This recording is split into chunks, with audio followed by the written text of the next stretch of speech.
When I heard your story of like how you founded the company and all the ups and downs, and it's never a straight path, like you got detoured a lot. Yeah. Like, what's your tip for people who are kind of struggling in business with their idea? Because ideas are just the start, right? It's all in the execution, right? And like, that's what I kind of learned a lot about this weekend, or this week. So what's your tip for those people who are struggling there? Oh man, that's a great question. So, kind of two things, you know, some of the things that I always kind of stuck with was, what would it be like to do one more thing, or to just hang in there one more day?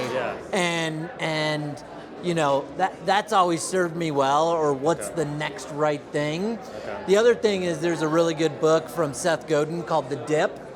And it talks about how whether you should push through the dip or turn around, or you know, what you should do. And sometimes you get stuck in this, he calls it the cul-de-sac. And so that's a good book if you want to figure out whether you should stop trying to do the thing you're doing, and or whether you should keep on going, and this is just one of those dips in the road. So on the way up to something bigger. So perseverance. You know, Steve Jobs said about 50% of all successful entrepreneurs or endeavors are based on, you know, 50% of it is perseverance. That's awesome. Just making it, not quitting.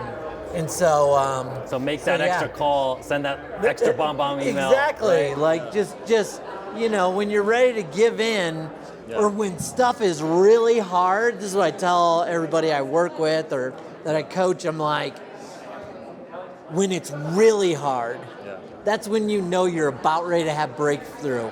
And most people give up at that point.